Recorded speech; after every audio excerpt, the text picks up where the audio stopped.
آگے دیکھیں کہنے ہیں قرآن حرمت کے مہینوں میں اگرچہ قریش نے جو کچھ مہینے انہوں نے بتائے وہ حرمت کے مہینے تھے جس میں وہ جو ہے باہر نہیں جاتے تھے، ان مہینوں میں محصور رہتے تھے اسی جگہ پر. کہہ رہے حرمت کے مہینوں میں اگرچہ قریش ان سے باز پرس نہ کرتے، البتہ دوسرے طریقوں سے انہیں پریشان کیا جاتا تھا. انہوں نے مسلمان کی قوت خرید کو ختم کرنے کے لیے چور بازاری، بلیک میلنگ،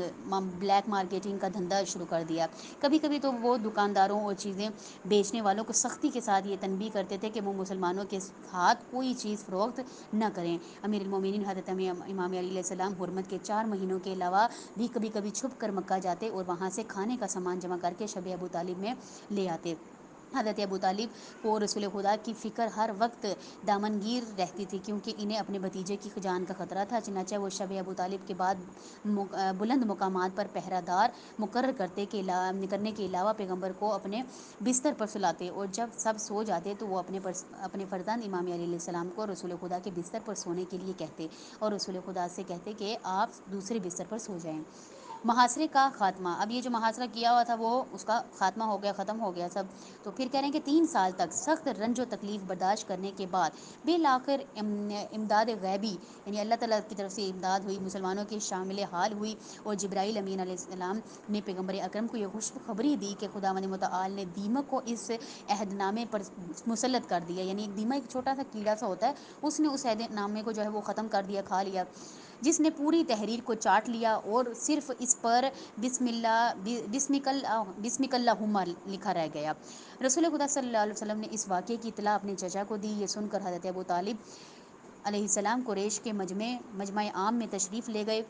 اور ان سے واقعے کو بیان کر کے فرمایا کہ جو صحیفہ تم لوگوں نے لکھا تھا اسے پیش کیا جائے. اسی ضمن میں مزید فرمایا گیا کہ اگر بات وہی ہے تو میرے بھتیجے نے مجھ سے کہی ہے، تم اپنے جو ستم جو کر رہے ہو، تم لوگ جو کر رہے ہو اس سے باز آ جاؤ، اور اگر اس کا کہنا غلط ہوا، بے بنیاد ثابت ہوا تو میں خود اسے تمہارے حوالے کر دوں گا. یعنی رسول خدا کو میں خود حوالے کر دوں گا تمہارے.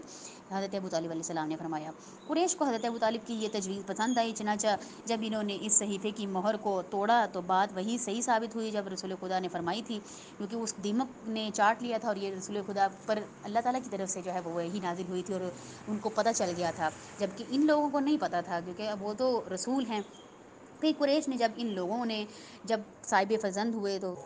یعنی پھر کہنے ہیں خران کہ قریش میں جب ان لوگوں نے جو صاحب فہم و فراست اور عدل و انصاف تھے